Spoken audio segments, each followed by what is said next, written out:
6,50,000 EVM में गड़बड़ ये साधारण घोटाला नहीं है। चंडीगढ़ मेयर के इलेक्शन में जो इतने ये लोग गड़बड़ करते हैं, तो मुझे लगता है कि ईवीएम में तो गड़बड़ घोटाला होता है। आपको मालूम है, सब बिक गए, एक भी संवैधानिक संस्था नहीं बची, ना मीडिया बचा। इलेक्ट्रल बॉन्ड का घोटाला ये दुनिया में सबसे बड़ा घोटाला है, no parallel in the world. ना सुप्रीम कोर्ट की परवाह है, ना जनता की परवाह है कि हमारे सभी दुखों की जड़ आरएसएस की जहरीली विचारधारा है। जब से इन्होंने रामायण महाभारत दिखाना शुरू किया, तब से मैं आंदोलन कर रहा हूँ और मेरे सब अम्बेडकरवादी दलित भाई, SC ST OBC को बोल रहा हूँ कि ये बहुत बड़ा धोखा है।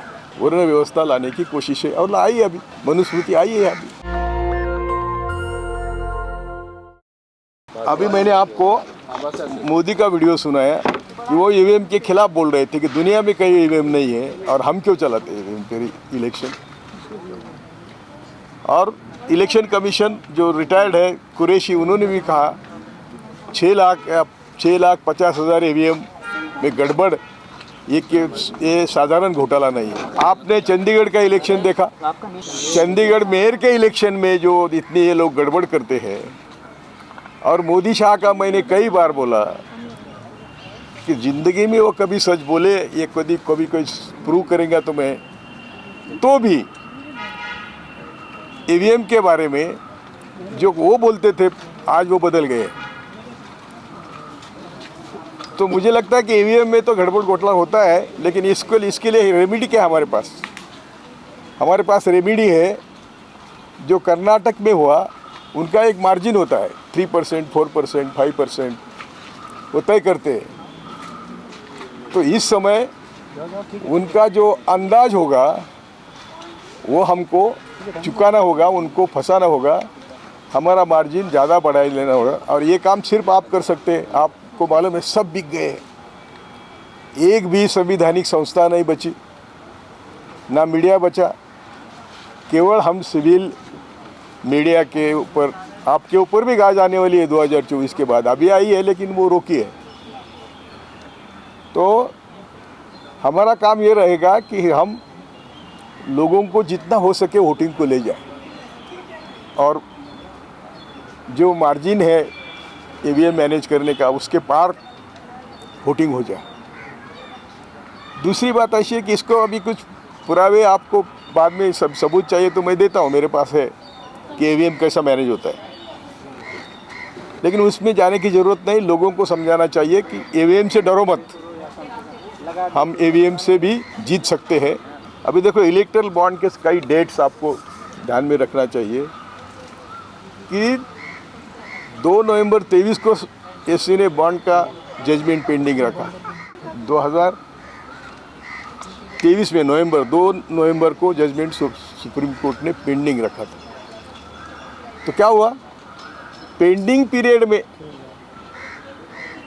8,350 बॉन्ड्स का प्रिंटिंग हुआ। जब सुप्रीम कोर्ट का जजमेंट पेंडिंग था, तो हाउ दे टेक ग्रांटेड संवैधानिक संस्था है। सुप्रीम कोर्ट का जजमेंट पेंडिंग है, सुप्रीम कोर्ट ने बोला कि ये गैर कानूनी है, उसका बिल भी सरकार ने, जिन्होंने छपे वो कोई SBI कोई एजेंसी होगी उनको दिया। इलेक्ट्रल बॉन्ड का घोटाला ये दुनिया में सबसे बड़ा घोटाला है, no parallel in the world. इतने पैसे का घोटाला किसी ने नहीं किया दुनिया में, इतना बड़ा घोटाला है, और वो सामने आने में और कई महीने लगेंगे। तो ये भी हमें आपके माध्यम से घर घर पहुंचाना है।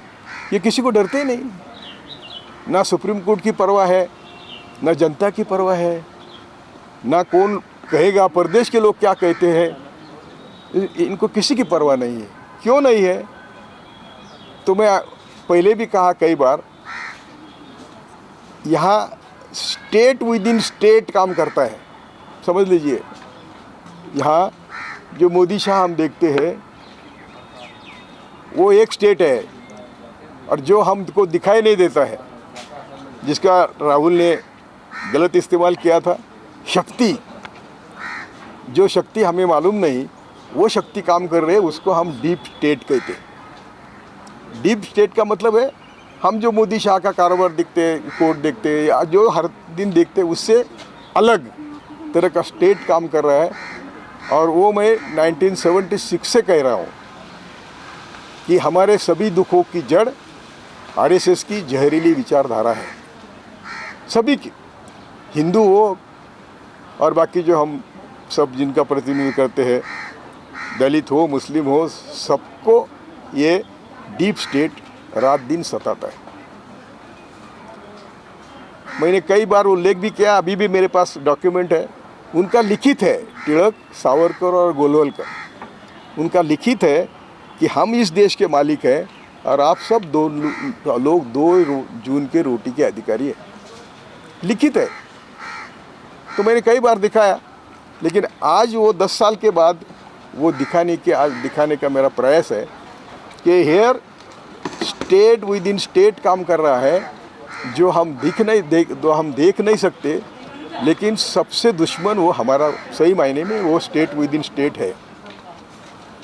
तो वो स्टेट विद इन स्टेट का जानकारी आप लोगों को, आपके माध्यम से मैं सभी भारतीयों को विनती करता हूँ कि समझ लीजिए कि जो आप देख रहे हैं वो नहीं, दूसरी एजेंसियाँ काम कर रही है। जिसको राहुल ने शक्तियाँ बताई थी, उसका मोदी ने गलत अर्थ उठा के हिंदू में लेडीज़ को कहा। अभी लेडीज़ के बारे में मोदी क्या कर रहे हैं हर दिन आप जानते हैं। तो तीसरी बात ऐसी है, ये सब पैसे कहाँ गए? इतने पैसे आए, गए कहाँ? ये तो सब क्विड प्रो क्रो है। तुम चंदा ले, हम पैसे देते, हम पैसे लेते, ये सब पैसे कहाँ गए? तो आप जो देश भर घूमेंगे तो सभी जगह बीजेपी के 5 स्टार ऑफिसेस बने। इलेक्शन को तो पैसा लगता है, लेकिन सभी जगह 5 स्टार होटल्स जैसे उनके ऑफिसेस बने हैं। यहाँ का तो 7 स्टार होटल है दिल्ली का। दूसरी बात ऐसी है कि ये जो पैसा है, जिस कंपनी के पास 1 करोड़ का इनकम था वो 100 करोड़ दे रही है, इनको बॉन्ड में परचेस कर रही है, तो पैसे कहाँ से आए? तो ये जो मैं डीप स्टेट बोल रहा हूँ, ये पैसे वो जो कंपनीज होती है, बोगस कंपनीज, वो रजिस्टर करते हैं बाहर, और यहाँ का ब्लैक मनी रोटेट होके वो वापस आता है। तो ये जो कंपनियों ने डोनेशन दिया, जिनके बैलेंस शीट में प्रॉफिट ही नहीं, लेकिन देते हैं, तो वो सब इन्होंने अपना काला धन वाइट करने के लिए किया है। सबसे महत्व की बात है पीएम केयर फंड।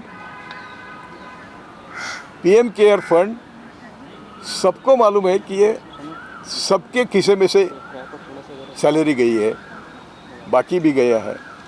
और वो पीएम केयर फंड आरटीआई के अंडर नहीं है। इनको तो आरटीआई की एलर्जी है, लेकिन वो ये बोलते हैं प्राइवेट फंड है। ये कैसा हो सकता है? पीएम है, डिफेंस मिनिस्टर है, होम मिनिस्टर है, उसके ट्रस्टी, तो ये प्राइवेट फंड हो ही नहीं सकता। लेकिन हम सब लोग बुरी तरह से बटे हुए हैं।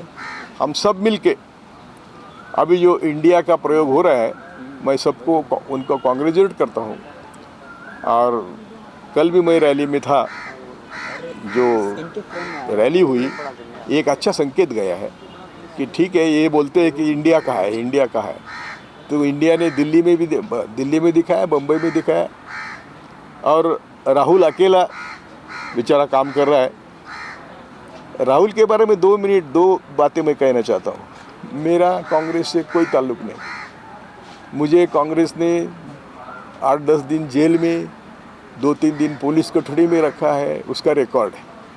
मैं पहले से आंदोलनजीवी हूँ। मैंने उम्र के 47 साल में जजशिप छोड़ के प्रतिज्ञा की थी कि मैं ना पुलिस को डरूंगा, ना जेल को डरूंगा, ना मरने को डरूंगा। तब से मैं आंदोलन कर रहा हूँ। जब से इन्होंने रामायण महाभारत दिखाना शुरू किया, तब से मैं आंदोलन कर रहा हूँ। और मेरे सब अम्बेडकरवादी दलित भाई, SC ST OBC को बोल रहा हूँ कि ये बहुत बड़ा धोखा है। वर्ण व्यवस्था लाने की कोशिश है, और आई अभी मनुस्मृति आई है अभी। तो ये मनुस्मृति आने के पहले से हम बोल रहे थे, वो आज सच होगा। और मैं दावे के साथ कहता हूँ 1976 से मैं आरएसएस के खिलाफ बोल रहा हूँ और जो भी मैंने कहा वो आज तक सच हुआ। तो मेरी आप सबसे विनती है कि ये घर घर ये मैसेज नहीं गया और 2024 में मोदी आया, आधी तो गर्दन कटी है, बची हुई आधी गर्दन बचानी है हम सबको। मैं आप सबको मेरे समझता हूँ, मुझे मालूम है कि हम सब लोग एक व्यवस्था से पीड़ित लोग हैं और जो व्यवस्था से पीड़ित है उनको चीड़ आनी चाहिए, वो चीड़ आती नहीं। हर हमारा नेता पैसे के पीछे भाग रहा है, प्रत्यक्ष अप्रत्यक्ष मोदी को मदद कर रहा है, तो उनको भी हमें रोकना पड़ेगा और ये रोकने का तरीका सिर्फ आप लोगों के पास है। नेशनल दस्तक की आपसे गुजारिश है कि अगर इसको बचाना चाहते हैं तो नेशनल दस्तक को सब्सक्राइब करने के लिए रेड कलर के सब्सक्राइब बटन को दबाएं, फिर बेल आइकन की घंटी दबाएं। नेशनल दस्तक को बचाने के लिए बहुत जरूरी है कि हर खबर को शेयर करें, लाइक करें, कमेंट जरूर करें।